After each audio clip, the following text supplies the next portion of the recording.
Good evening and welcome. What a day it's been. The most anticipated election in the world. The US elections. Are we any closer to knowing who the next president of the United States is going to be? No, not so far. But a lot of the trends which we've been seeing over the day have now started becoming tighter and tighter. And perhaps in the course of the next couple of hours, there will be a clearer indicator. But Trump has already made some fairly dire statements. He said that one way or the other, he intends to go to the Supreme Court if things don't work out his way. Biden said, look, it's not for Trump to call the election, as he has in fact done. And he's also told his supporters he may end up going to court as well. So when is this all going to happen? And are some of the results which we are now seeing, some of the leads which we are now seeing, is that a clearer indicator now on who's going to be the next president? Dorab Supariwala, Prannoy Roy, IP Bajpai with us. We're also joined by John Scouts, the fellow at the International Security Program at CSIS. Thank you all very much for being with us. Prannoy, just in the last little while, there's been a Biden lead in a couple of very important states that's going to decide matters. Arizona, Georgia, Michigan, very narrow, Nevada, North Carolina, Wisconsin as well. And then a couple of states where things aren't going the Democrat way. Biden down in Pennsylvania, and he's down in Alaska as well. So on the basis of some of these changes, where do you think this is headed?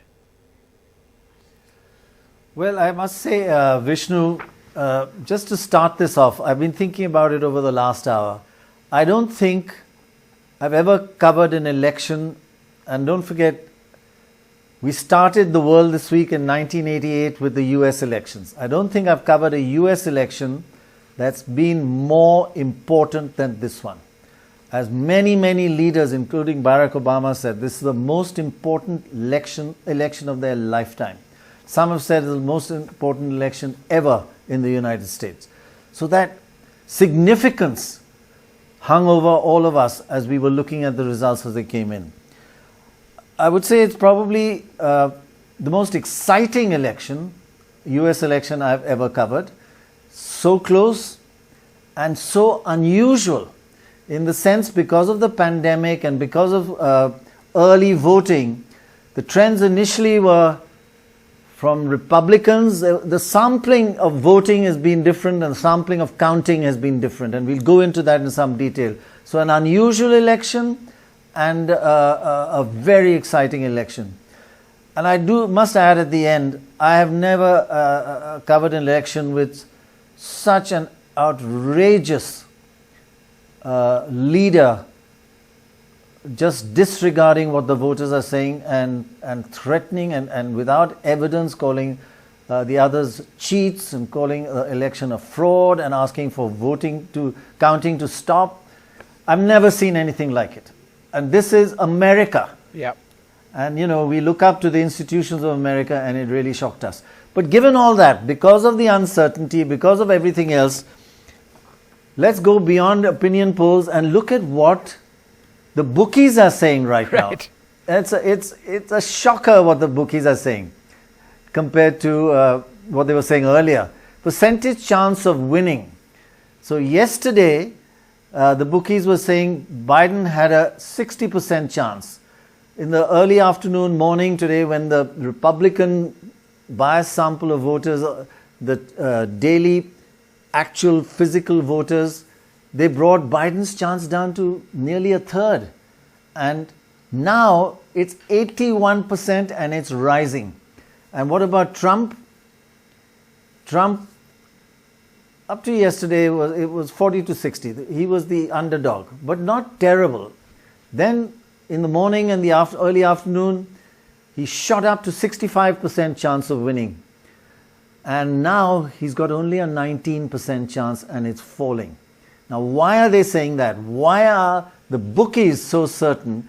We'll look into that a little later on the path to 270 for each side and how the votes that are coming in, that are still to come in, are likely to favor Biden. But that's a story for a little later in a few minutes. But look at those percentage chances. What a change. All right. Baj, I just want to check if Baj agrees with those quite high level of certainty that Biden is going to win now. Are on the stock market, and the market is up 4 to 5 points, or the Nasdaq is. Right. So obviously they have also decided they are happy with the way things are panning out. Is the market reacting positively, not necessarily because of Biden, but because they look like they have a certain winner? True, maybe. Yeah, you can't tell. And Dorab, I mean, we have. What's the question? We'll talk about it a bit later, but opinion pollsters messed up this election. They had an 8% lead for Biden. He's got a less than a 2% lead, and they got the Senate wrong as well. So polling will have to go through a major, as we always say after Indian elections, introspection. 90% of the calls are refused. You are down with the 10%.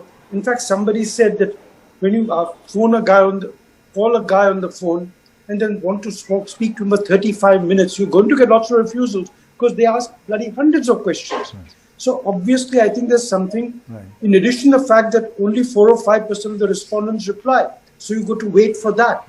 Then among those 4 or 5%, you got to get guys who are willing to hang around for 30, 35 minutes. So I'm sure they'll have to refine their technique. Two elections running, and I think this time, in terms of overall vote, yes, they're out much more. They always an excuse for the states, but they say we got the national right. Now they got the national wrong. I mean, Trump probably lose by 4 or 5% versus the 8%. Well outside the margin of error. So I think they are going to have an enormous post-mortem before the 2024 general election. Or give up polling. Simple.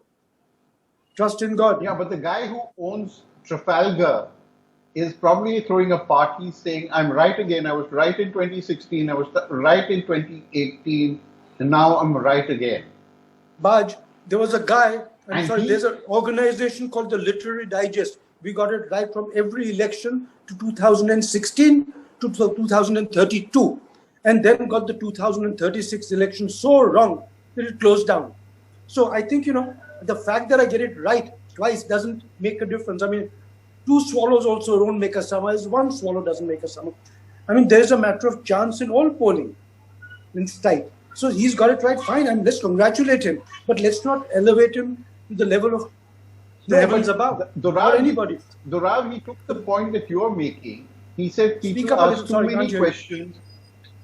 They say people ask too many questions on the telephone, and that is why people don't like answering these calls. He said that we give them an internet thing of 5 or 6 questions and say you can take a day to answer them. And then he goes on to about who is your neighbor? Baj, I really feel, I mean, we have to study his methodology, but what you're describing is not very convincing. If you ask people to voluntarily do, that's what exactly the example Dorab gave. Revisit the methodology. But it needs to be studied. He's been successful. One should study it. We don't know what will work. We just don't know. You got to learn. Yeah. They got to learn. If I can just jump in for a second, we've got our great panelists coming in, please. John Scouse and Milan Vaishnav with us. Mr. Scouse, what the swing states and the key ones over here, Arizona, Georgia, Michigan, Nevada, North Carolina, Pennsylvania, Wisconsin, and to a lesser extent, Alaska. Are you now seeing an indicator of the Biden camp having taken a lead, a slender one, but given that the percentage of votes counted is only going up, in some cases to as high as 97%, Wisconsin and Arizona, and 95% in North Carolina, that this is edging towards the Biden camp? I think right now we're seeing we're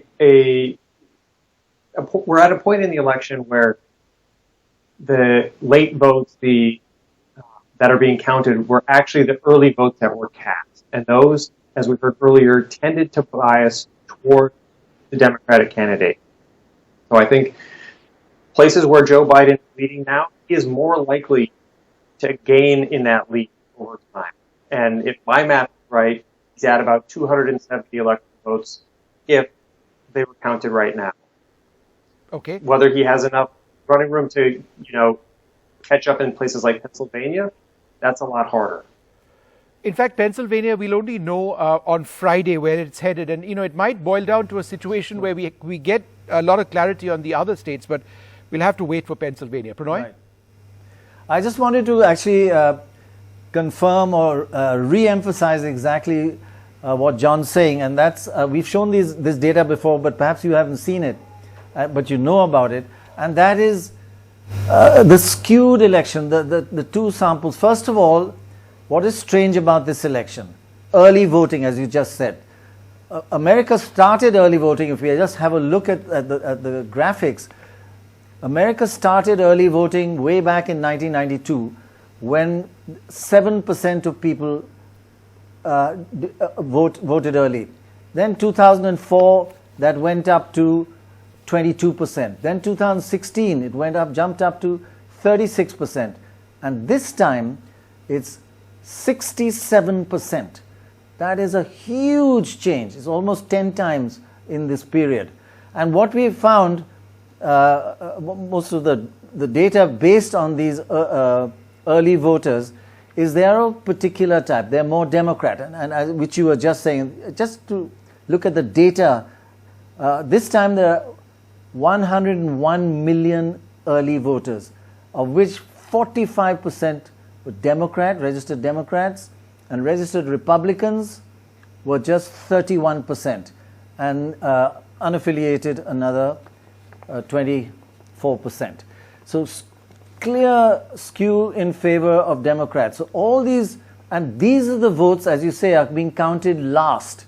So the remaining votes that are coming in now, that are being counted, are these early voters, and especially mail-in voters. And finally, if we just look at the gender skew in early voters, many more women in the early voters and the mail-in voters, 55% women, and we know more women support Biden than support Trump. Men 50%, 40%, and unknown another 5%. Last point is that if we look at the age group of the voters, mainly of the early voters, mainly over 55-year-olds, 40%.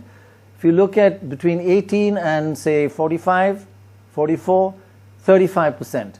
So 40%, and we know again there's a skew in favor of Biden of the elderly voter. So all that points to the data coming in now and the votes being counted now will help the Democrats. That's the point you were making, right? But it really threw everybody in the analysis business early on, including the bookies. I think there's another piece to it, which is so many people voted in this election, and right. So we've had a record-breaking turnout for the number of people who voted, Republican or Democrat, and so yes, absolutely, about 65% turnout. Correct. And most of the polling methodologies that you were talking about poll likely voters, which means people who have recently voted. And so when you expand the voter pool, they're not accounted for. And I think in part that's what we're seeing in terms of how close this election is, that Trump did a phenomenal job of turning out voters who support him and his candidacy. And I don't think that was fully baked into the polling situation. Absolutely right.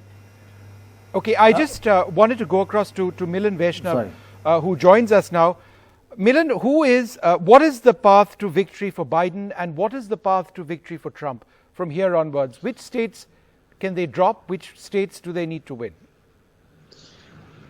Thanks so much. Well, we're looking at essentially 6 or 7 states: Pennsylvania, Georgia, Michigan, North Carolina, Arizona, Wisconsin, Nevada, and one congressional district in Maine, the 2nd district, which, Maine apportions its electoral college votes by congressional district. I think the easiest path for Joe Biden right now is to win in Michigan and Wisconsin and Arizona, where he's already ahead, and notch a victory in Nevada, which is too close to call at this moment. A lot of votes haven't been counted there, including absentee votes. That means that Biden does not have to win Pennsylvania or North Carolina or Georgia. Now, remember, Georgia is a state which is looking very, very close. This is a traditionally red state, but a lot of the votes which have not been counted come from Atlanta and suburban Atlanta, which tend to trend in a democratic way. So I think, again, that means for Biden, Michigan, Arizona, Wisconsin, Nevada. Now, if something goes wrong for Biden in the upper Midwest, we know that Wisconsin right now is very close. The margin of victory is less than 1 percentage point. That could trigger a recount. If something goes haywire, that could hand the presidency to Donald Trump. Okay. Nidhi also joins us. Again, go ahead, Prannoy. Yeah. Re-emphasize, just once a sec, Vishnu. I just want to re-emphasize and ask Milan to actually comment on the graphics we're going to show, which is exactly what you've been talking about. If we look at the states remaining and look at the percentage lead that Biden or Trump has and how many votes are left, the states to come, let's take, say, Arizona with 11 electoral college votes. Biden is leading by 3.1% and 97% have been counted. So it's going to be very tough, particularly since votes that are coming in are going to be more pro-Biden because they are the mail-in votes and the early voters. Georgia, Biden has a lead. Again, though where he has a lead, he's pretty safe because the stuff still to come in and 8% is still to come in would be more in his favor. Michigan, very narrow, 0.2%, still 10% to be counted. But again, he could increase his lead there, most probably. That's the pattern we've been seeing. Nevada leading by 6%, 0.6% and 14% left. Now, North Carolina also 1.5. So those are all Biden leads. And the pattern that we've seen and you were talking about is that as the early votes and mail-in votes are being counted, that lead Biden should grow and he should be happy about it. But now Pennsylvania, which you mentioned, minus 10% for Biden and 76% counted. So 24% left. Quite difficult, but I think we did the maths. Biden has a lead, Trump has a lead of 700 and there are 1.4 million still to be counted. So Trump lead of 700,000, 1.4 million. If there is an 80-20 ratio, which is what is currently happening in all the mail-ins, he will overturn that minus 10.8% lead. Wisconsin, he's leading again. Alaska, no chance at all. So there are these 97 electoral college votes, but it is looking pretty good for Biden. Would you agree, Milan, that wherever Biden is leading, it's likely, of course nothing is certain, that that lead will increase. It's the great uncertainty in states where he's trailing. I think that's right, Prannoy. I mean, we know in Michigan a lot of the uncounted votes are coming from Detroit, which is a heavily pro-democratic area, as most urban counties are. Right. We know the same is also true of whatever's left, very little now in Wisconsin. Arizona looks pretty much in the bag now for Biden. So we assume those three go Biden's way. Now we enter into Pennsylvania. Now remember, as you mentioned, the absentee ballots are breaking 80-20 for Biden. So he could really run up the numbers there and make up for the deficit which is showing right now. So that's the one state where Biden doesn't currently have a lead, which we could see a flip. Again, Nevada, very close. Biden looks to be ahead. A lot of the votes which have not been counted come from Clark County, which again is Las Vegas. That tends to be a more Democratic area. So right now, if you have to take all of this together and boil it down to its essence, I think the consensus is, with people who are following the data very closely, is that Biden is on track for a narrow victory. I want to say one important caveat, though. None of this accounts for whatever the president might do, what the courts might do, what unorthodox legal strategies he might pursue. That is, I think, where a big, big question mark is on this race and its final outcome. Right, actually that's a really important point you made. It's not just early voters and mail-in voters that are being counted last.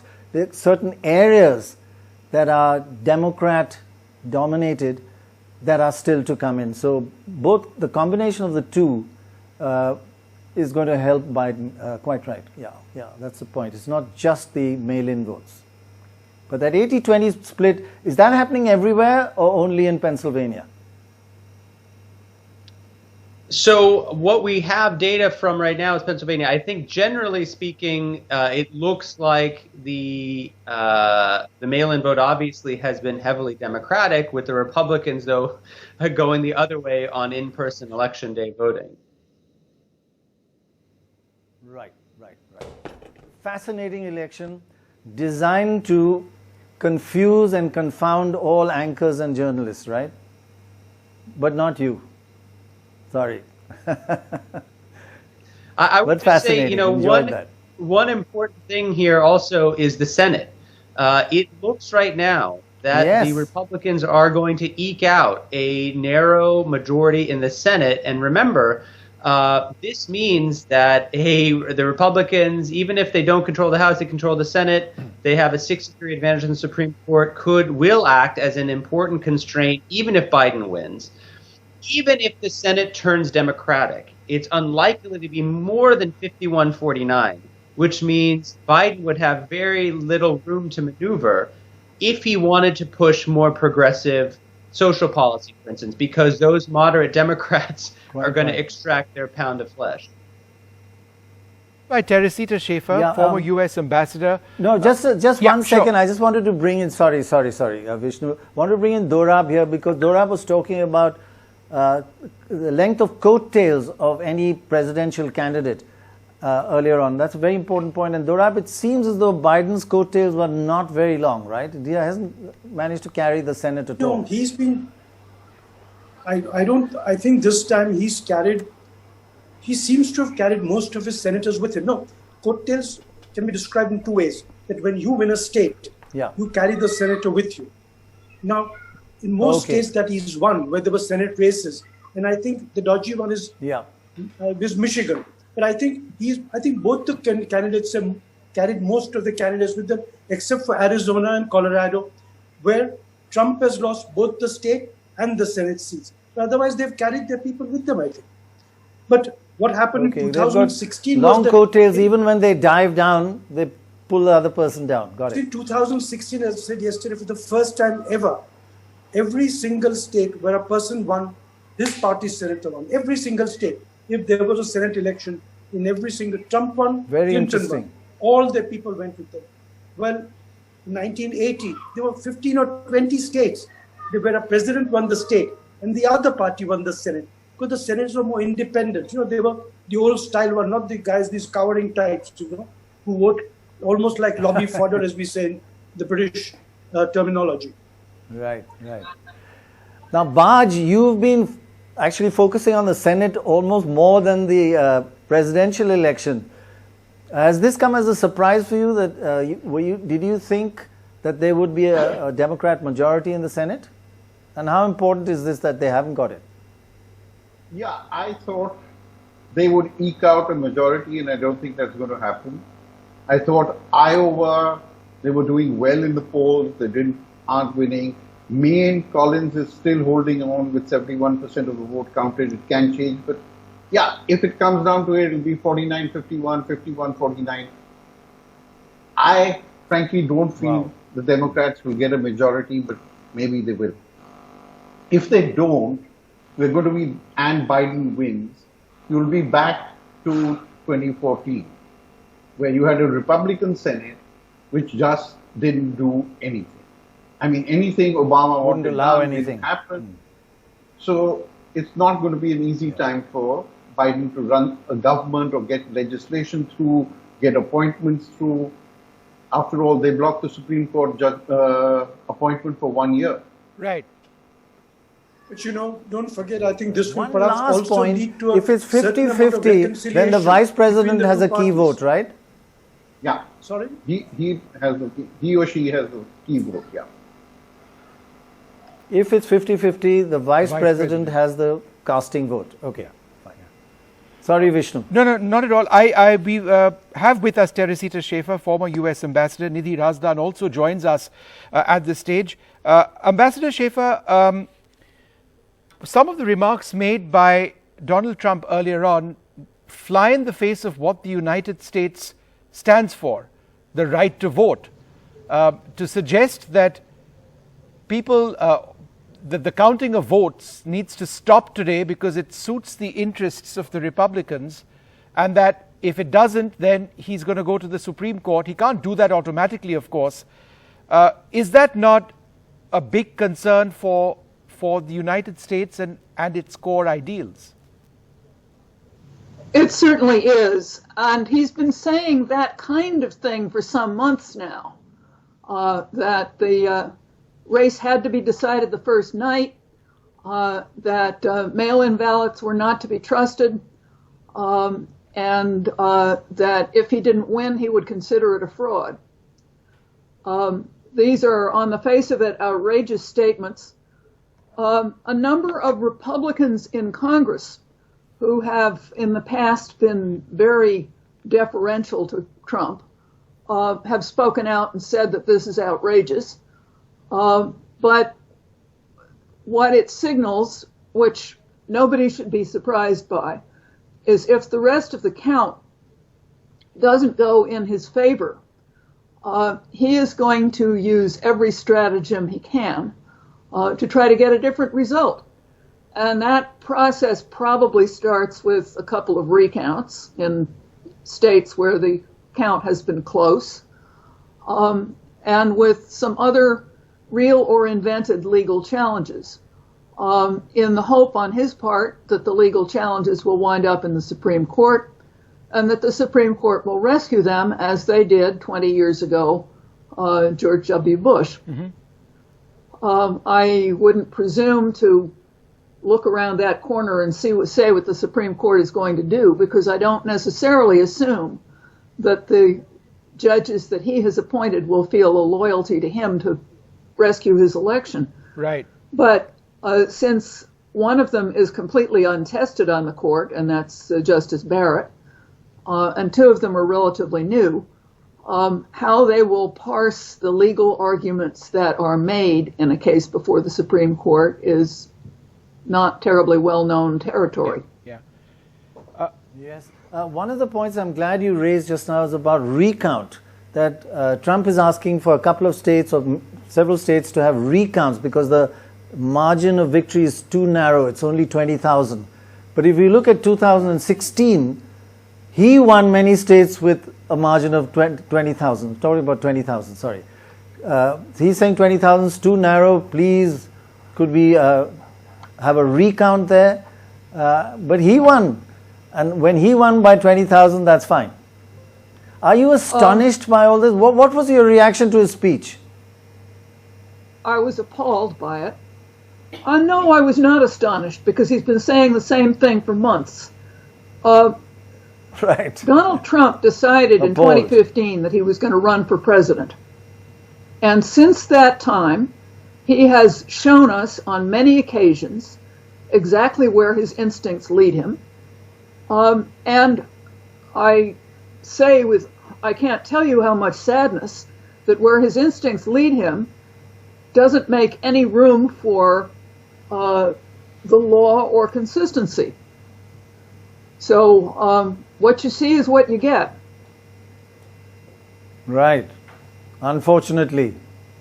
Right. I mean, I Thank you spent very much. most of my adult life in the Foreign Service, so I was an official representing Yes. my country. This isn't what I expected to represent. In fact, I just wanted to pick up a little bit more on that point and go across to Nidhi with that.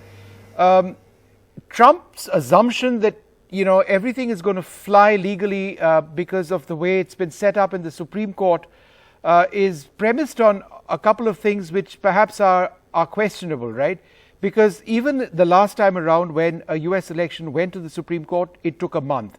Secondly, there would be a legal process in the states and opportunities for appeal as well. So it's not automatic by any means. Well, in fact, I've been watching American networks very closely through the day, and there are a number of Republican lawyers who have commented on what the president said. And they also felt that his comments were outrageous, that he doesn't actually have a legal basis on which to proceed and stop votes from being counted. I mean, you can't say on one hand also that you won an election and on the other hand say that the election is being stolen from him, which is what he effectively said. And they have pointed out that also under the US legal system, he cannot directly approach the US Supreme Court in order to appeal or ask for a recount. So there is a certain process that he would have to adopt. He certainly has a whole battery of lawyers. So does the other side, if it does come to that. Ultimately, it's really going to come down to what the victory margin is if it is Joe Biden who becomes president. It could get ugly, yes. It could take many days in the US legal system, but it's not a slam dunk.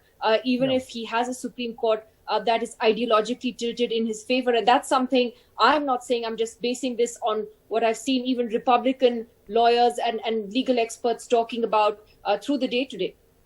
In fact, Ben Ginsberg, who advised George Bush in 2000, said something which is relevant over here. He said this to CNN, and I quote, "I don't know how to a large extent he'd be able to justify a law to just bypass the state procedures and disenfranchise people who've legally cast their ballots." Nidhi, it just doesn't work that way. Well, it doesn't, but this is Donald Trump and this is also 2020, so it's like a double whammy. He's a president who hasn't had respect for due process, for law, for the Constitution, for even the US democracy. I mean, a lot of political commentators in the US have been shocked by what he said, in a way undermining the entire election process. People from his own party have pushed back. And he's also got pushback, from different states which are still counting these ballots. For example, Pennsylvania, where the Pennsylvania governor, has basically said every vote is going to be counted and, that there is, that the whole process is going to be seen through right to the end. So actually, none of this comes as a surprise. Anyone who's been watching this campaign closely would have told you weeks ago that this was the Trump plan. I mean, Bernie Sanders predicted it, the Biden camp predicted it, but so many political commentators predicted it as well, that Trump was going to do this, prematurely declare victory for himself, throw in this whole conspiracy theory about the election being stolen from him, wait and watch what happens, and then try to drag it out in the court and make it even uglier and messier than it already is. And it is pretty ugly, it is pretty messy. So let's see where it goes. Yeah. All right. Carolyn Nidhi, you mentioned you've spoken to some lawyers. Just a second. I just want to ask Nidhi about, she mentioned she's spoken to some lawyers and other legal analysts. What's going to happen? Is there any chance of Trump winning? How long is this going to take? How's this going to unfold over the next few days? What do the lawyers say? There is a chance of Trump winning, Prannoy. You've seen, what the different paths are. There's probably an edge now, or that Joe Biden has an easier path to the White House, and he doesn't need Pennsylvania to do it, as you rightly pointed out. Trump too has a chance, and because the margins are so narrow in some of these battleground states, it's really hard for us to stick our necks out at this point and say it's going to go this particular way. So I think it's safer to look at what the bookies are saying. But I think what legal experts are talking about is Trump cannot, he announced that he would go to the Supreme Court to challenge to stop the counting of votes. Firstly, they're saying that whole basis is preposterous. You can't say that you're going to stop the counting of votes, legitimate votes. There is no evidence that there's been fraud anywhere. It can't be just based on what you said. And secondly, you can't directly approach the US Supreme Court for this. So there is a certain process that would have to be followed. It took several weeks when, you had the original controversy, Al Gore versus Bush. Maybe it would take several weeks here also. We don't know. But I think, again, looking at what the American media is saying, there could perhaps be a much more clearer picture of things 24 hours from now, or 12 hours from now, sorry, and even Pennsylvania by Friday should be much more clear. Right. Right. Full of uncertainty. Yeah. I just wanted to go across to Caroline Presutti, senior correspondent with the Voice of America, joins us live from Delaware. Thanks very much for being with us. There's been a concern in the United States of possible violence going forward, given the uncertainty that could have taken place. Well, there's a great deal of uncertainty now. We've seen shops being boarded up. We've seen windows being boarded up. We've seen the police being deployed in large numbers. Is that playing out now in terms of protests? You've seen that only because they were they were not warned, but they were ready for anything that might happen. But nothing really happened overnight. There were many peaceful protests, but because we don't have a winner yet, everyone's on edge, if you will. Everyone is anxious to find out who will win this election, who will be the next president of the United States. Certainly, there are people gathering to discuss the election in the streets, and the boarding up was just as a precaution. So I can't stress that strongly enough. We never thought that there was going to be any civil war in this country. We never thought that people were going to be fighting their neighbors. We have had war of words during the campaign because people are so much behind their man, and they think that their candidate is the right one for the job. And it's good to see this much voter activism, honestly. It's great to see that in fellow Americans across this country, that they will support a candidate and they will vote. And we had numbers, unprecedented numbers of voters in this country vote this time. Yeah, absolutely. Yeah, Caroline Presutti, would you say it's a double-edged sword in the sense that, yes, a lot of emotion, but a lot of it is hate. In fact, some of the polls, which I don't know if one should quote polls anymore, say that a larger percentage of people were voting for Biden because they disliked or hated Trump. Number one, the hatred aspect. But apart from that, when do you think we will know who is the next president of America? Give us a date. That is the $1 million question, isn't it? I wish I could tell you, because then I'd be playing the lottery too, maybe. But I can tell you that candidate Joe Biden just held an election security briefing with his campaign manager. He was not present, but his campaign manager and his legal advisor both spoke.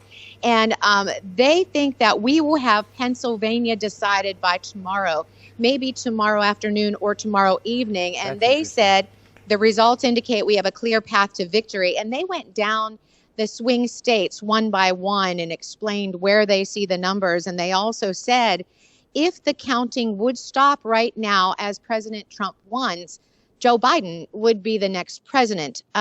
Now, the president himself has tweeted today. 2 of his tweets were blocked by Twitter, but he did say that he said, "What is it? What's the deal with mail-in ballots? I'm stumped. It devastates in the percentage and power of destruction." So he is tweeting in the last hour.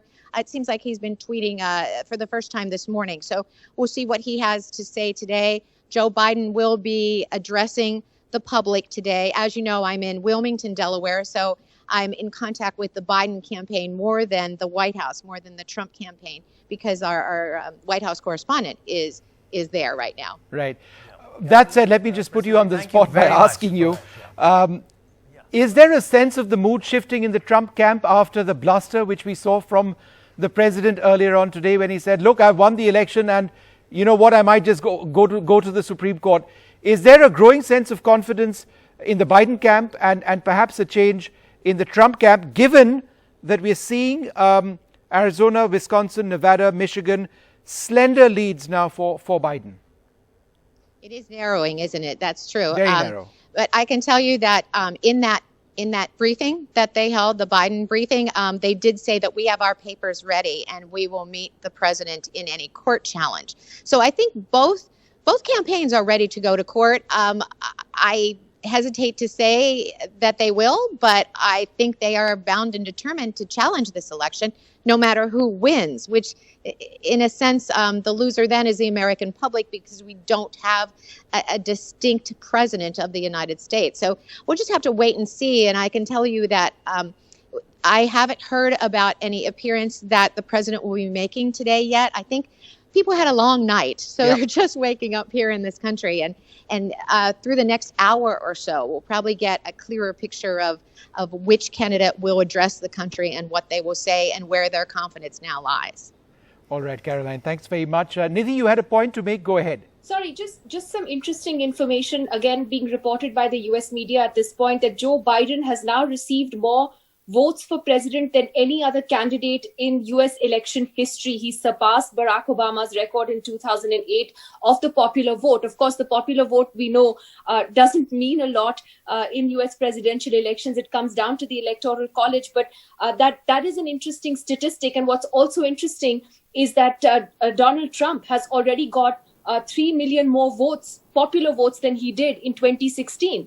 And that is a figure, I think, that not just Americans, but the whole world should sit up and take note of, that despite, an outrageous track record as president, despite all the allegations, controversies, impeachment against him, and his terrible handling of the COVID pandemic, Donald Trump has actually got millions of more Americans to vote for him in the 2020 election. So whoever is president, whether it's him or Joe Biden, it is a very deeply, deeply divided United States that president will inherit. And it's clear that Trump country is here to stay. It wasn't just some one-off that happened in 2016, but those who are his ideological base, they're strongly with him. And in fact, his core support has grown. Caroline, you had a point to make? I just wanted to point out that we are looking at unprecedented numbers of voters this year. So when you're comparing to the 2016 election, even before yesterday, our election day here in this country, we had 2/3 of the amount of votes that we had in 2016, and that didn't count the people that actually went in person yesterday. So we're looking at shattering the voting records in this country. So I would just caution that when we're comparing those numbers, just keep in mind that we did have a surge in the people that did vote this year. All right, Caroline and Nidhi, thank you both very much for being with us. We can go, Prannoy, you had a point to make. Yeah, go ahead. Just a small point. In terms of the numbers, you're right, Nidhi, are higher, and Caroline is right, it's because of increased turnout. But in percentage terms, he's not higher than Obama and others. He's just over 50%, and Trump is about 48.3%. Actually, I think he's exactly 50, so 48.3. So percentage-wise, it's not very different, but you're quite right in terms of numbers because of the 65%, possibly of 65% turnout. The actual absolute numbers are very high. Yeah. Caroline, you wanted to come in? Yes, please go ahead. Sure. Yes. Thank you. I also wanted to mention, this is an interesting point. If you look at the votes that are still outstanding, a lot of people will tell you they'll go for Trump or they'll go for Biden. Keep in mind that the votes outstanding are write-in votes. They are absentee ballots that went through the U.S. mail or they were delivered directly to the polling place. A lot of Democrats decided to not show up in person because of the pandemic.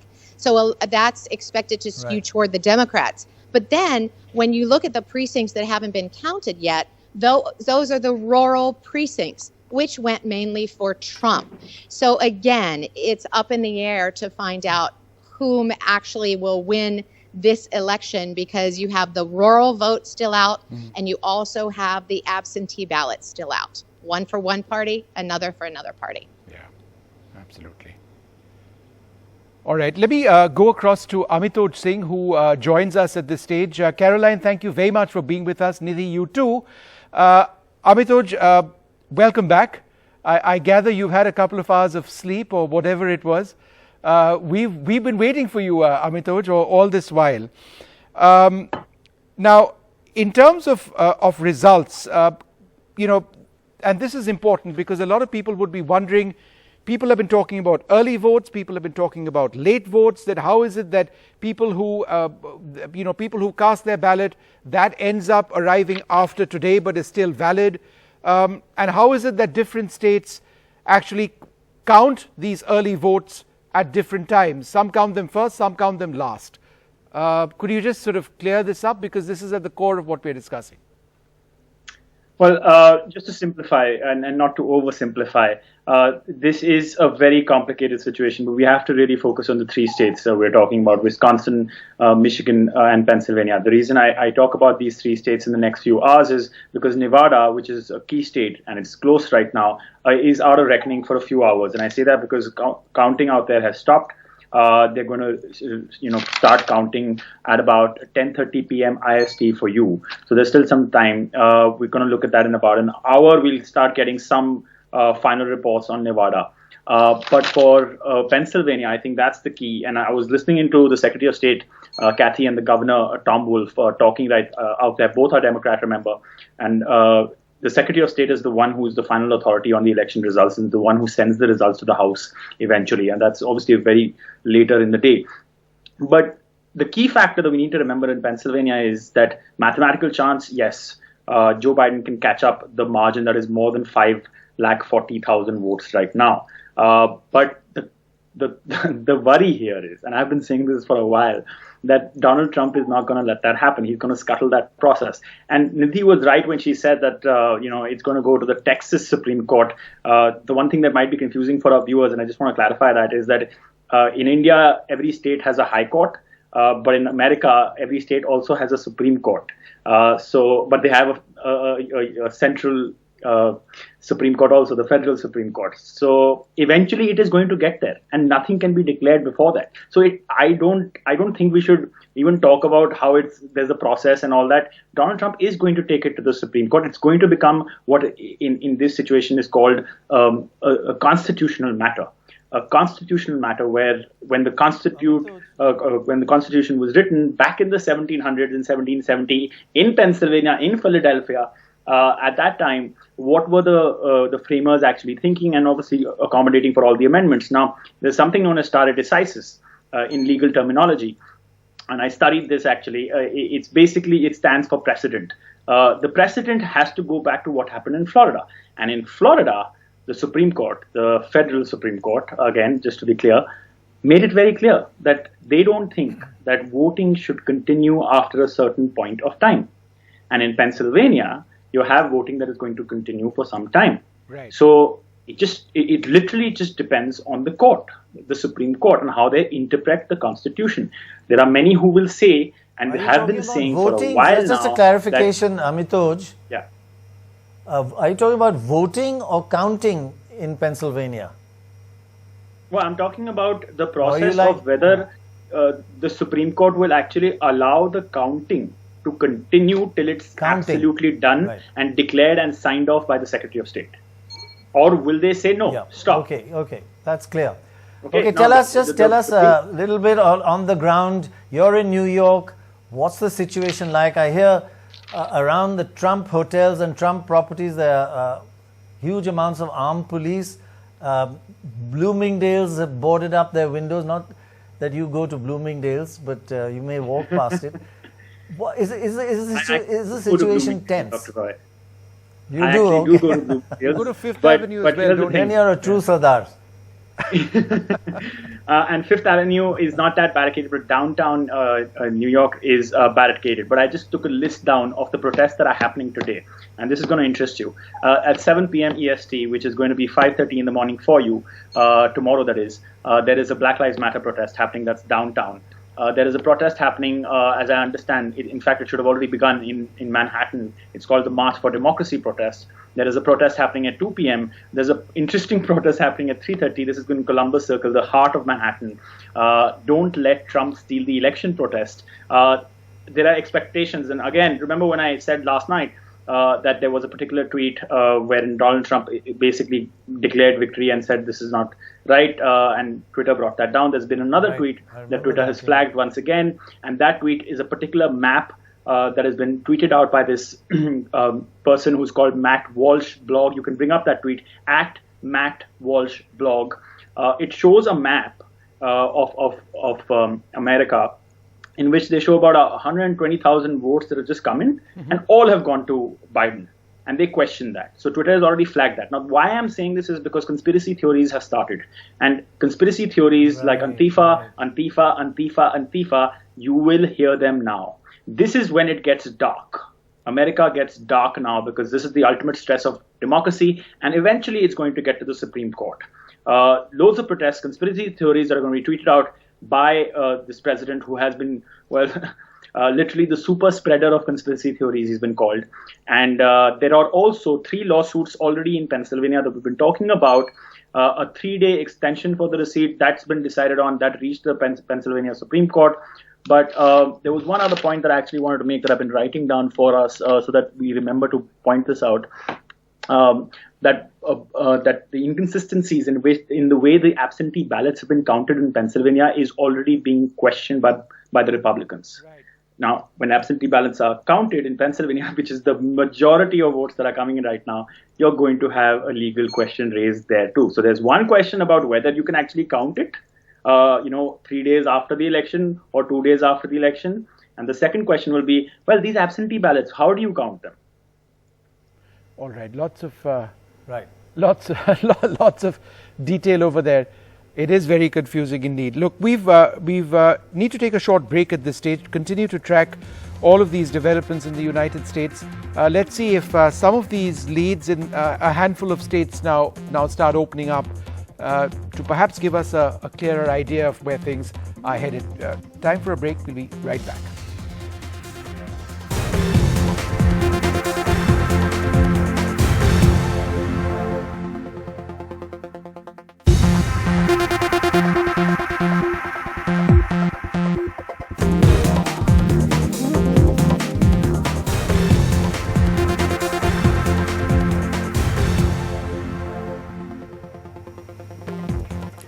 Welcome back. It's 10 o'clock at night and we've been here since 7 in the morning and we still don't know whether we are closer to a result or further from a result. There's so much uncertainty in this fascinating election. All we do know is that the bookies think Biden is going to be the next president of America and they're giving him an 80% chance and Trump only a 20% chance. So why do they think that? Let's have a look at the possible path to becoming president, path to 270. Remember, Biden at the moment has got 227 electoral college votes. How does he get from 227 to 270 or above? Now, first, Arizona. He's got a lead there. There's still 3% of the votes coming in. And remember, votes coming in generally favor Arizona. Generally favor Biden because these are mail-in votes by and large, and mail-in votes are pro-democratic.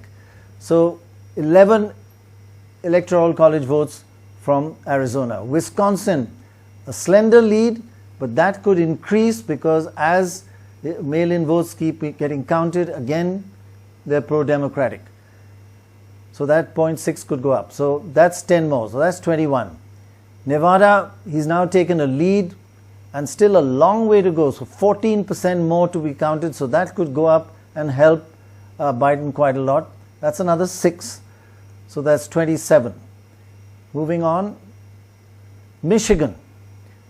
Again, very narrow. But the important thing is how many votes are still to be counted. And here 10%. And that should help Biden because once again, these are probably most likely mail-in early voters. So 16 there, 22, 32.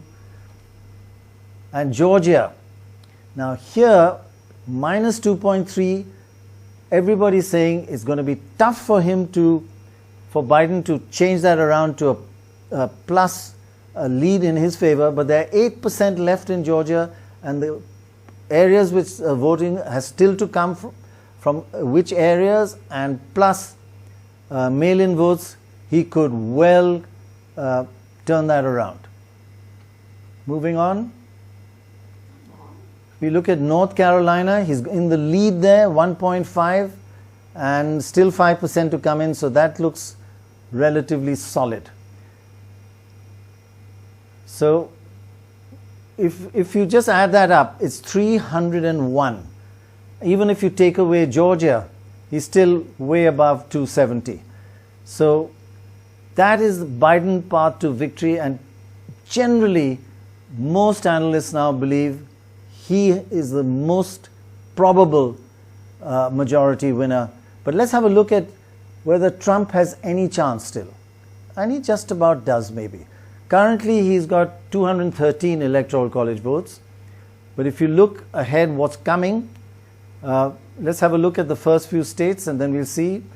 Again, first Pennsylvania. He's got a 10.8% lead. But let me tell you, that is very vulnerable because 24% of the votes have still to be counted. And they're coming in at a bias of 80% Democrat and 20% Republican. So again, this is only a 50-50 chance for Trump. But okay, let's say he gets those 20 because of that 10.8% lead. Let's move on to the next state, Georgia. We saw that this could go to either Biden or Trump because there's 8% left, which will worry Trump. His entire team knows that what's going to come in now, all these mail-in votes are all going to be predominantly pro-Democrat. That's why he's talking about going to court, stop the counting right now, etc. Let's move on. Next state, North Carolina, 1.5%. Again, either side could win it. So all of these, frankly, because there's more votes to be counted, are very vulnerable for Trump. But give him those as well. So that's 51. Added into his 213. Nevada, he's actually trailing there, and there's 14% left. So, I mean, he really has to win all these. It's getting very tough for Trump. It's looking tougher and tougher. If you just add all those up to 213, he comes to 270. So he has to win all those against all the odds. So the probability at the moment is just like what the bookies say and like what Dorab says, much more likely Biden than Trump. So, also as equally important, of course, is the Senate race, because that will determine a lot of how the next government and the next president can function. Baj, why don't you take us through the Senate race? Actually, this was the big thing that the Democrats hoped, whichever way the election went, that they would get to control the Senate. So they were 47-50. Thought they would swing at least 4 seats and come to par in the Senate. And the Senate is important because Senate does appointments in the US. Whether you are being appointed the Secretary of the State or Secretary of State, or you're being appointed to the Supreme Court, it's the Senate that decides this. It's their votes that count. And whoever controls the Senate also controls all the committees on the Senate, which actually do all the work. So even if Biden wins and the Democrats don't get control of the Senate, it means that your agenda is hampered by the fact that you have an opposition in the Senate, which is what happened to Obama in 2014. And right now, Democrats are leading in 47, Republicans are leading in 47, and the others are looking like they're going to fall within each other's parties, so there's not going to be a big swing to the Democrats unless some of the late voting now, say in Michigan, the Democrat Senate candidate looks like he's trailing by 30, 35,000.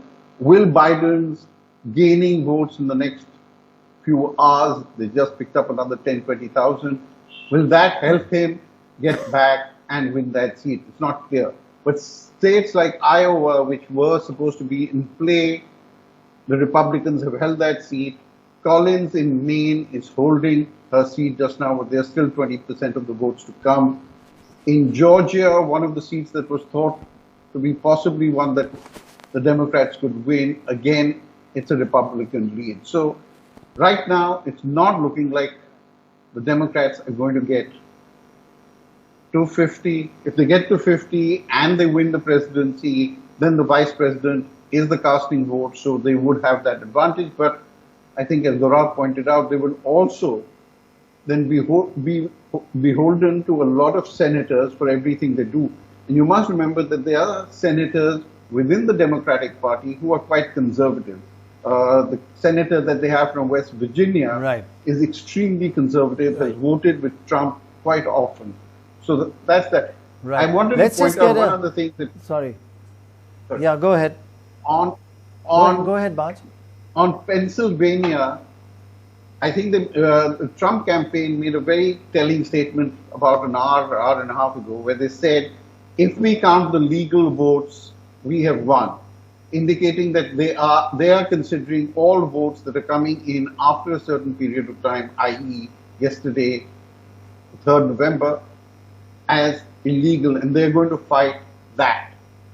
So they are now whether they say that the counting of those votes, all the votes today is illegal, or only those that came after 7 or 8 o'clock last night is not clear, because they didn't amplify. And they're saying they're doing well in Nevada and they're doing well in Arizona, and expect to pick those two up, besides Georgia and North Carolina. Right. May I say something, As they say, please? keep dreaming. But Dorab, I was just going to ask you, give us a deeper understanding of this path to over 270 or above, and the Senate, whichever both of them. I think the Senate, it might, to put a favorable point on the Senate, the Republicans not getting the Senate, is that they will be forced to compromise a little. There are several senators on the Republican side, Mitt Romney, Lisa Murkowski, Susan Collins. They might join the Democrats on some things. Also on the judges, you will not be able to appoint judges because the president will not nominate a right-wing judge and the Senate will not confirm a left-wing judge. So probably Joe Biden has a record of conciliation in his old days. Of course, the House is much more divided now politically. I mean, there's much more tension between the parties than there was in his days. But there is a possibility that they might be able to make it work. It will be tough, of course, because the bruising battle has just got over. But I think if you're looking at the presidency, which you're talking about, the path to victory, Biden can afford to lose both Nevada and Arizona. I'm sorry, Georgia and Arizona, and still win. The last 20 votes, he was 301. So he could drop 31 and still be on the path to victory. I think it's going to be very difficult now to deny him victory. But I think they'll be incredibly disappointed that the Senate has been lost. And towards the end, the Republicans were saying among themselves, you could read in the papers, that look, we must save the Senate. We can't let the Senate go Democratic, because then we're out of power totally. So they've managed to save the Senate. Actually, I like the point you made, Dorab, that the fact that they may not get a majority in the Senate could be a positive, in the sense there could be more bipartisan, and it'll be a check on the Democrats. Yeah, and could be more bipartisan, more compromise. And Joe Biden was known for that, even in Obama's time. Whatever went through the Senate, because the Republican, thanks to Biden, they used to send him across, because he's had these guys, he's known these guys for years. I mean, McConnell's in his sixth term, so had Biden done 6 or 7 terms. They're old friends. Right. And he's considered a decent man. But Prannoy, one more thing. For the first time in probably 50 years, both the seats from Arizona are held by Democrats. I mean, this is Barry Goldwater's state. This is John McCain's state.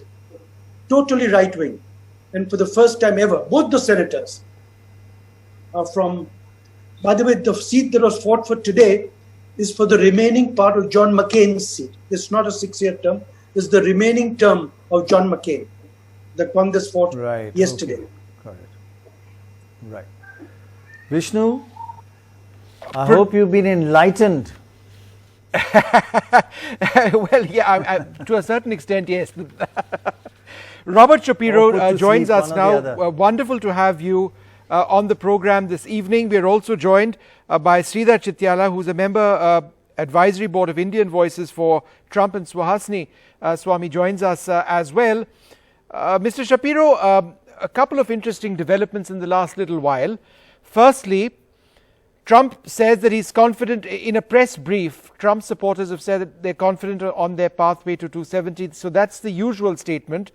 But as far as Wisconsin is concerned, they believe that that Trump will continue to overperform.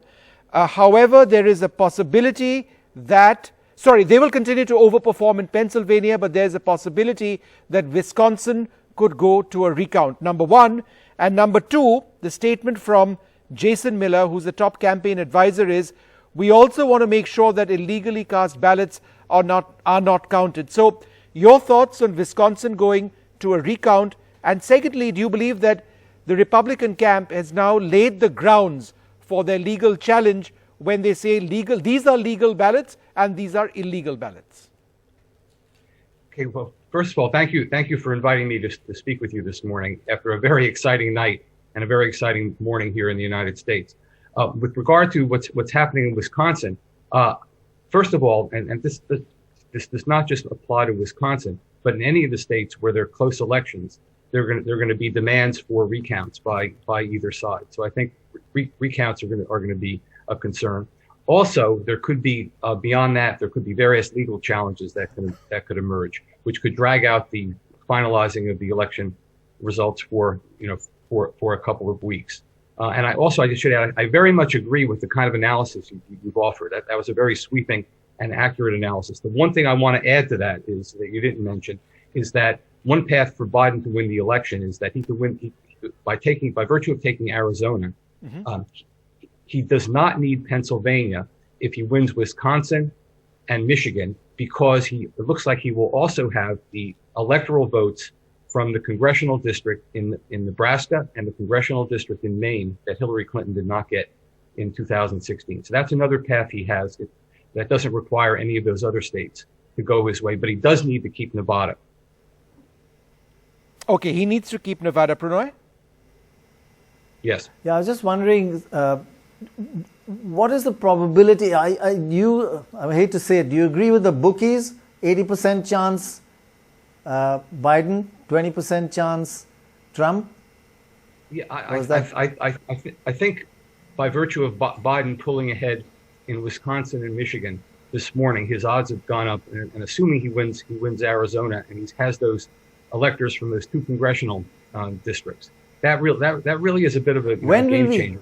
But he's got to keep Nevada. Sorry, I wanted to also ask you, when will we know, do you think, who's the next president?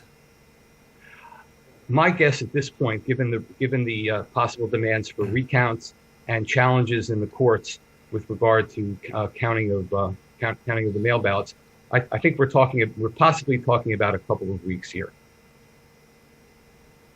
Oh, okay, only 2 weeks. Okay. Well, yeah, I think that's a good way to put it. Only 2 weeks. Right. It's not too bad. Vishnu. All right, thank you very much, sir, for joining us. It's great to have you. Great to have you. Thank you. Thanks very much for being with us. Sridhar Chityala joins us now. Mr. Chityala, firstly, since you are a member of the advisory board of Indian Voices for Donald Trump, were you not surprised by the tweet put out by Donald Trump Jr., where he sort of had a map of the world, and in the map of the world, he sort of indicated all the areas that support the Republicans, and of course India apparently was an area that wasn't. That's fine, that's his perspective, but he got our map entirely wrong. So the Northeast entirely wrong, Kashmir entirely wrong. This is from the Trumps, who are supposed to be our best friends. Isn't that embarrassing for you, sir? Well, I think you need to look at the bigger picture rather than looking at a tweet and a map. There's been several errors that's been committed. So, I would not take that down. He has been very vocal, and he has been part of all the activities that we have done around the community. So I don't think none of us are going to be offended by something that happened on Twitter. Oh, you won't be offended by that. I mean, I was in Ahmedabad when we saw Howdy Modi and the camaraderie between the leaders, And then in the last couple of days, you've seen, his rather harsh statement about how filthy India is, and now you've got the map all wrong. These are touch points as far as a lot of people in this country are concerned. So, isn't that a worry? No, the word filthy has been taken out of context. I think this is the second time I've been asked the same question. And the word air has been taken out of context. So he was referring to the air being filthy, not the people. Even a couple of days before the elections, we had Donald Trump Jr. Speaking to us and encouraging and how well Indian community has helped and been part of the whole campaign process. And so, therefore, I don't think that the comment has been taken out of context rather than anything that is to do with the general sentiments, emotions, and the very strong bondage that exists between the Indian American community and the Trump team. There have been studies which have been done recently, and you'd be aware of them, which indicate that most Americans of Indian origin are firmly in the Democratic camp, right? That Indians supporting the Republicans are a distinct minority. Is that something which you increasingly feel or have felt in the last few months in terms of how prominent Indian Americans are going? Well, I think Al Mason started to conduct a research from late last year, and then it went on through almost till July. And his research pointed out that there was a great number of Indian Americans, who were in the Democratic camp, were beginning to shift towards the Republicans based on some of the messages. And we backed it up with a video which had more than 40 million impressions in terms of reaching the battleground states. It was specifically targeted the battleground states. And we believe that the results that we saw in Florida, the results that we have seen in Texas, the impact that we are seeing in North Carolina, where we are leading, Pennsylvania, where we are leading, and Michigan is a reflection of that campaign. So clearly there's been a swing of the Indian American voters, particularly in the last 12 months, based on all the campaigns that we have done, as well as on-ground reach by the party members. Okay.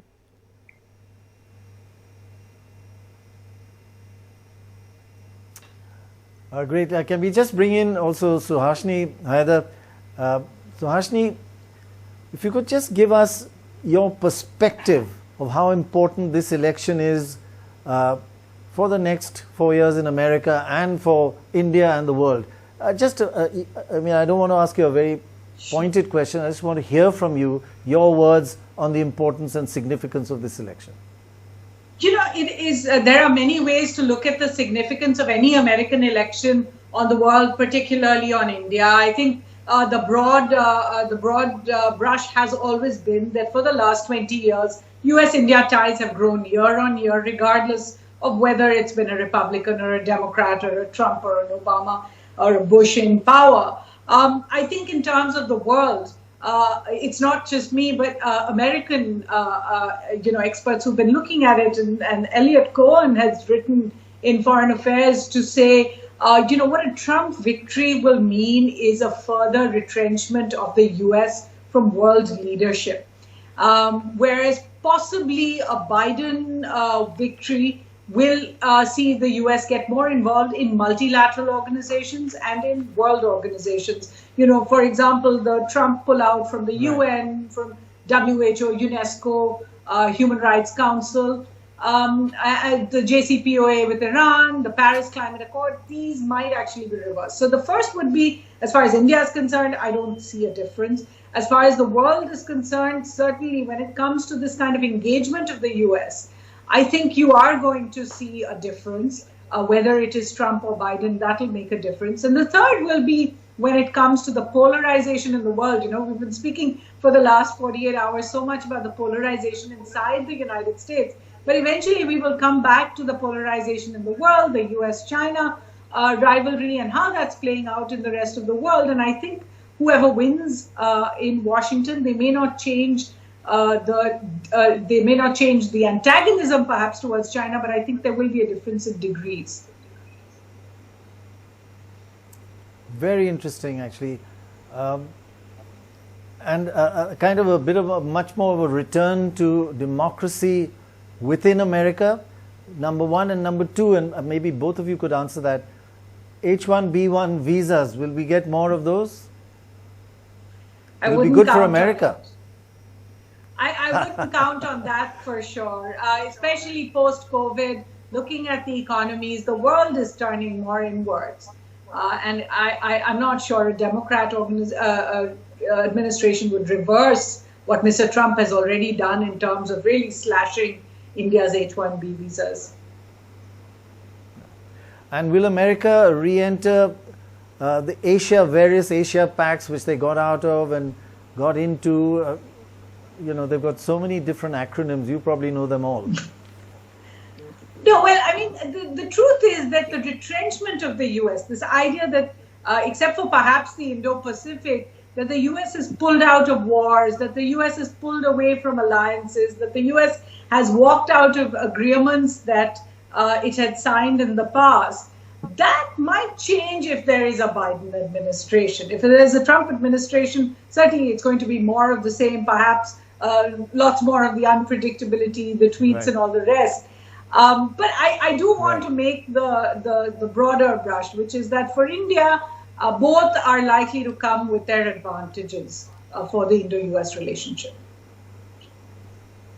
In fact, Prannoy, if I can just add to that point, and we were discussing this earlier on as well, the relationship between India and the United States now, I would argue, is premised primarily, courtesy China, on that strategic equation.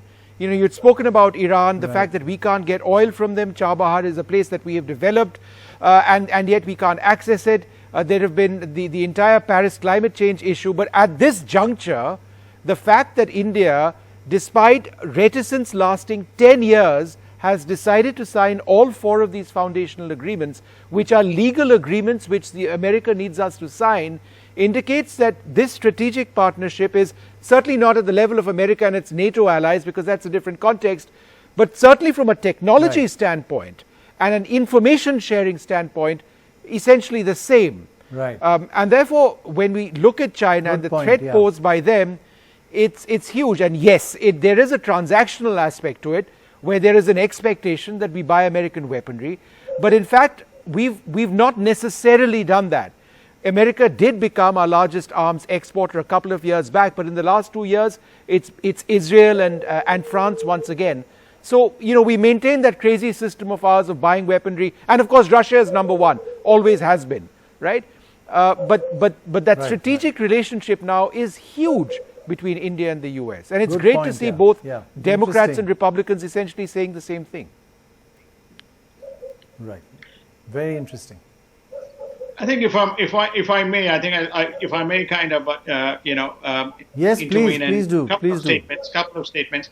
Well, I think that the India-US relationship, in terms of 3 facets, which is security, particularly using Quad as a platform, is very different to using United Nations as a platform. Yeah. It's very much built along the lines of NATO. It's quite disruptive to the existing models. And this is what Trump has been speaking about in terms of world organizations that have not reformed itself and still using the old, Cold War theories. And people forget that the South China Sea, Indian Ocean, is gateway to 2/3 of the global trade. Maritime waters and maritime tradeways are a strategic importance in terms of seamlessness. Under the Obama-Biden administration, they probably went to sleep for 8 years. Right. 8 years. People forget the fact. I'm not sure, sir, they went to sleep. In fact, they built up. Sometimes you prefer. Comtasa was signed. America to go to sleep. Some of the earlier ones were signed by Obama. Yeah, if you can allow me to finish my thought process, then you can intervene. Okay, sure. So I think that please finish. Yeah, there's much more strategic infrastructure that has been put in place relative to lots of statements. Number one. Number two, that when in those days, it is Asia Pacific. So Now it is I'll have to Indo-Pacific. cut you a little short. Just could you complete? Please go ahead. Complete your statement. Well, I think when the no-fly zones were imposed, Obama-Biden administration just simply complied with it. I'll just leave it there in the interest of time. Okay. I just wanted to ask the same question to Dorab Supariwala. What difference will it make to India, whether we have Biden or Trump? Dorab. Let's look back over 40, 50 years. We find that whenever there is a democratic administration in control, we are much more under pressure on human rights. Our defense needs are not always met. For instance, when we blew we had the atomic explosion at Pokhran, the US cut off ties under Clinton, restored under Bush. The Republicans are sort of more open for business. I mean, Trump is happy to sell you any arms you want within reason. So in terms of sheer business, they are more flexible. This concept called morality is not very strong on their books. They are business people first. So if we had wanted to do business with them, for instance, if you did something in Kashmir, the Americans might block some arms they'd agreed to sell to you if they were Democratic. If they were Republicans, they'd look the other way. So I think these are the kind of things we as a nation have to balance as to whether, they will talk more and more about Kashmir, the Democrats. They will ask you about Article 370. They will complain about things that are going on internally. They will support Transparency International. They will work for Amnesty International. That's one end. The other end is much less of that, much more of trade, business. You got the money, leave it here, take the stuff and go. So it's a different kind of attitude to foreign relations because that reflects the attitude in life. One is that we are business people, we're conservatives, but we are open for business. Anybody who's got money, look at the way dealing with the Saudis. Trump said, Khashoggi is dead, but my God, am I going to lose this $500 billion order? So that, I think, the Democrats would find difficult to do. I think that gives us a flavor of how Republican and Democratic administrations have behaved over the years. Yeah. There's a tweet, Prannoy, which has just come from Donald Trump. Let's just bring that up. I'm curious to know whether Twitter has decided to be careful about this. Can you have that up full screen? They are finding Biden votes all over the place in Pennsylvania, Wisconsin and Michigan. So bad for our country. They're finding Biden votes all over the place in Pennsylvania, Wisconsin and Michigan. So bad for our country. Shouldn't he be worried about that? Yeah. Oh gosh, unbelievable. So is he? What does that mean? Does that mean that he's worried? He goes. Who's finding? I think he's trying to say they're all false votes and they're all cheats and they're all fraud. This is a fraudulent voting system, and that's the only way I'm going to lose is because of this fraud of finding late votes after election day and all that sort of stuff. It's just like, It's also an admission of sorts that things aren't going his way. Yeah. Yeah. Correct. Yep. Exactly. Yeah. All right. We need to take a short break. We'll be back in the next few minutes. Do stay tuned.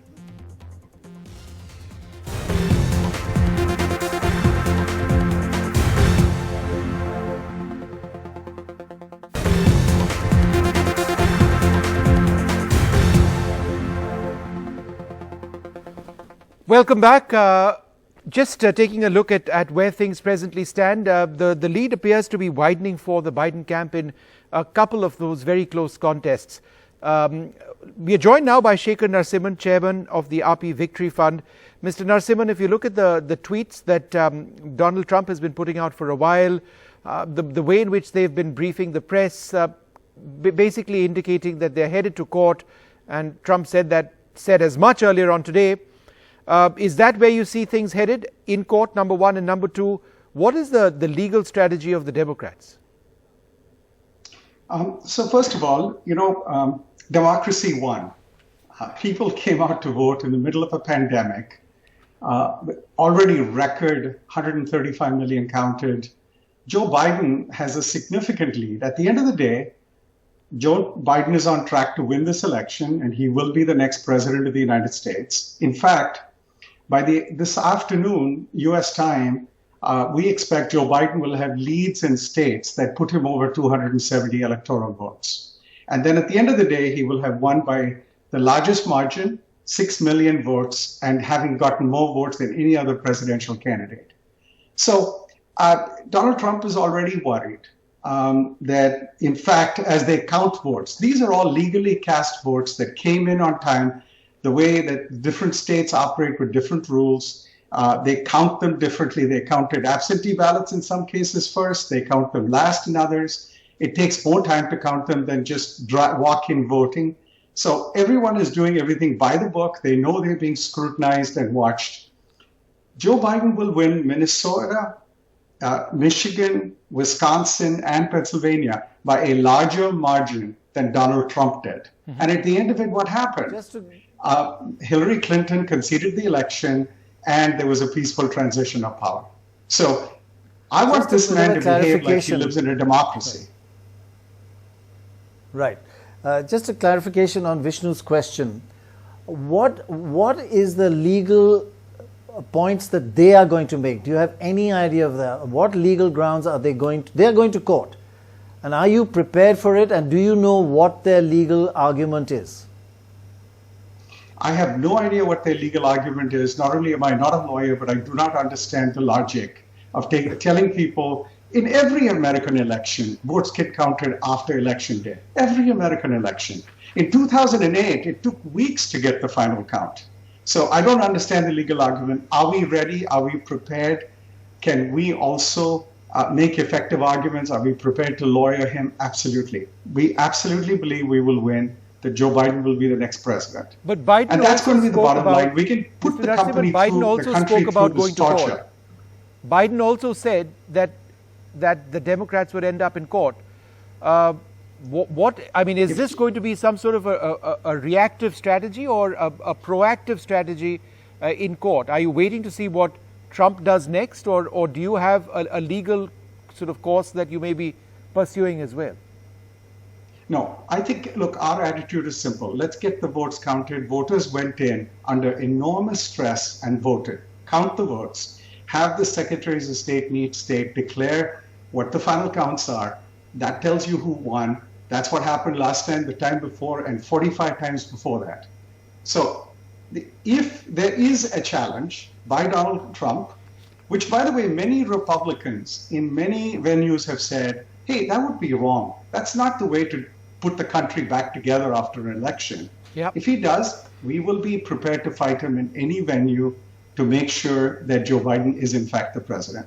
We do not intend to simply go out there and fight court battles for no rhyme or reason. We only want to do that if that's the way he wants to approach it.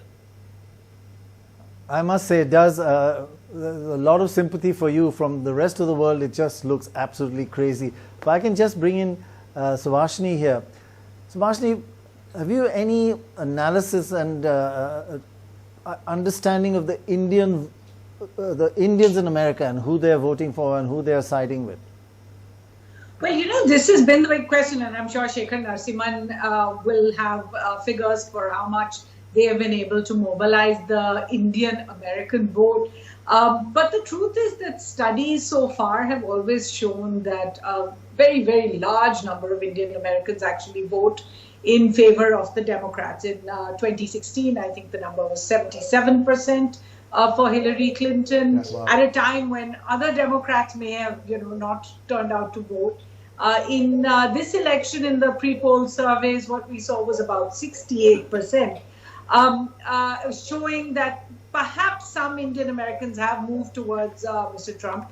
Mr. Trump, of course, does very conveniently combine India-US relations with, that being advantages for Indian Americans in the US. In fact, I think he said at a press conference that I think Indians will vote for me because I have a great relationship with India.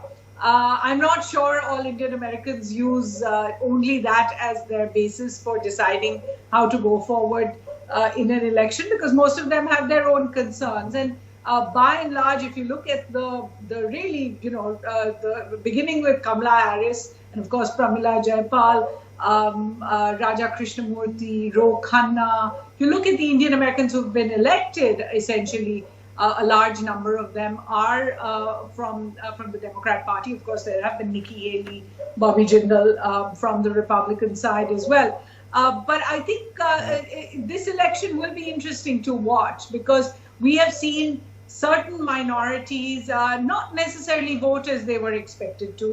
One of the examples being given is the vote of the Cuban Americans in Florida. Of course, we'll only know how much everybody voted once all the mail-in ballots are counted. But the truth is that you are seeing minorities, and Indian Americans constitute 1% of the American voting population. You are seeing minorities vote differently in this election. The question is, have Indian Americans changed that really dominant trend of voting Democrat? That remains to be seen. Interesting. So, Narasimhan, would you agree with that, more or less? Yes, I would. In fact, we've made an unprecedented effort to approach and talk to the Indian American voter this time. In fact, Joe Biden is the first presidential candidate to do a fact sheet describing what his vision of America is for Indian Americans and his vision of US-India relations is. I heard an earlier speaker talk about the US-India Nuclear Civil Treaty. And the bottom line is that it would not have happened if it weren't for Joe Biden in the US Senate getting it through over the line. So there's a long history of a strategic partnership, of a bipartisan relationship, much as Suhasini has said. But I think there's a second point. The second point is that we have some generational divides. There are those of us who immigrated to the US, have still got either half a foot or 1 foot in India, and bring our goods and bads and our biases. And then there are those that are born and brought up in this country. Let me just put it to you very bluntly. For those that are born and brought up in this country, this has been a no-brainer. They are voting heavily Democratic, heavily in favor of progressive politics, whereas that generation that grew up in a different era may be voting a little differently. But I still think at the end of the day, we'll get 75% of the Indian American vote this time for Joe Biden. And that's why I think along with all the other coalitions, he will win. Right. By the way, I hate to I hate to say this, but about 75% of Indians, especially the youngsters, use ndtv.com, our website, and our app. You know that, right? Yes, and I'm glad to see it because it's clearly a good way to get news, especially with people as prominent as you. I agree. That's great to hear. Oh, no, God bless you. I just wanted to, as we start wrapping this up, ask Mr. Narasimhan, Kamala Harris, we haven't spoken about her very much today. Yes, she would certainly have an impact on the Indian American voter, but has she actually been the powerhouse among the black community or the Latino community, which the Biden camp would have wanted? Why did they get Barack Obama to campaign as extensively as he did? Was it possibly because of a lack of firepower as far as Kamala Harris was concerned? Well, the latter question is easy. You use all the firepower you have when you have an election. You put your best people on the field. Barack Obama is a phenomenal campaigner, unbelievably popular. You put him out there and use him as much as you can. So it's not because there's an either or here. Kamala Harris did a great deal to help solidify the women vote, the black vote, and the South Asian vote, and frankly, even the Jamaican American vote. The problem fundamentally is that a vice presidential choice is either a neutral or a slight positive and can be a negative. Right. She was a positive. So I don't think it was the driver, but look, it inspired a whole lot of young. I have seen more people in my own communities inspired, especially young women, because they look up and they see somebody that looks like them, has gotten educated and grown up in this country and has succeeded. So I think we have changed the paradigm of what can be, who can be in the White House, who can be there and live and represent the United States. So I think we changed things. Did she materially affect the election? Positively, yes. How much? I have no idea. So Hashni, so are we going to see an Indian president of America 8 years from now? Well, it's very interesting because there are those that have speculated about a Kamala Harris versus Nikki Haley election. Wow. 4 years is much too long in politics today, I think, to know exactly where we are going to go. Let's get over this particular election right now.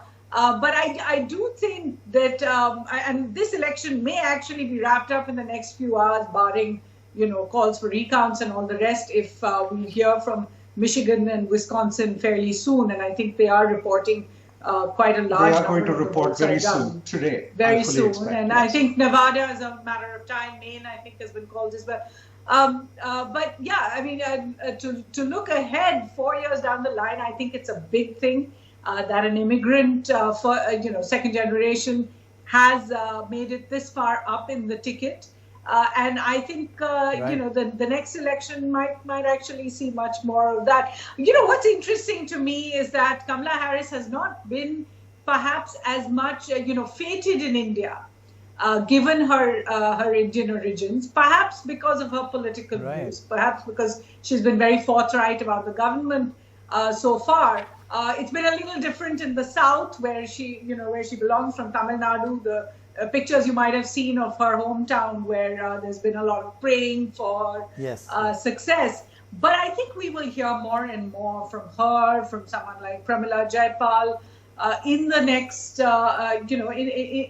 the coming months, because I think what this generation, as Mr. Narasimhan was pointing out, of Indian Americans are pointing out, is that they have strong ties to India, but they have expectations from India as well. Mr. Narasimhan, you had a point to make. Very quick point that people don't know. When Kamala Harris's mother passed away, she brought the ashes and she put them in the Bay of Bengal. So for those who don't believe there's an interconnection here, there's a heritage, there's something in the gut. And I can't wait for Madam Vice President to come to India on a visit and see how everybody handles that. That's going to be the most exciting moment for India and for the United States. And it's coming soon. Yeah, we are proud of her.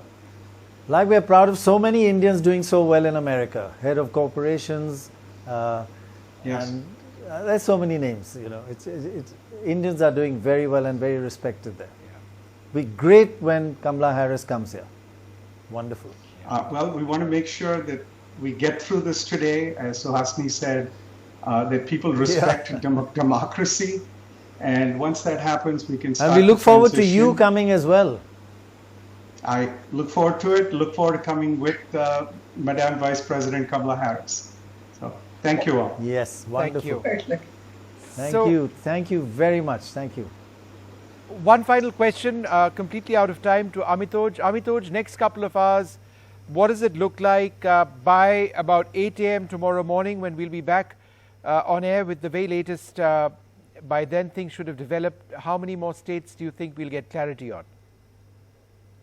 All right. I think who are the Sardars voting for? $1 billion question.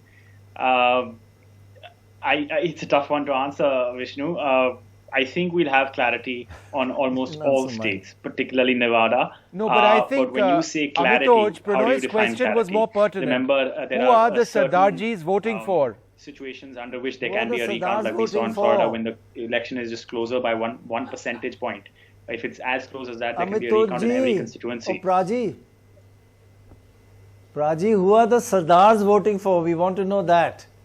And then after that, tell us who the Bengali are voting for. And I just want to know, there's no such thing as a shy Sardar Trump voter, right? No such thing.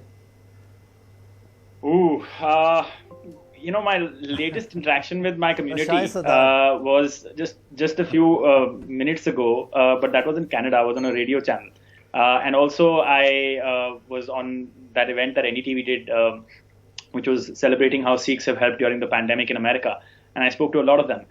I think what was not said in the last 5-10 minutes when we were talking about the Indian vote in America was that there are those who actually vote for Trump based on one simple factor, which is his Trump card for Trump, and that's the economy.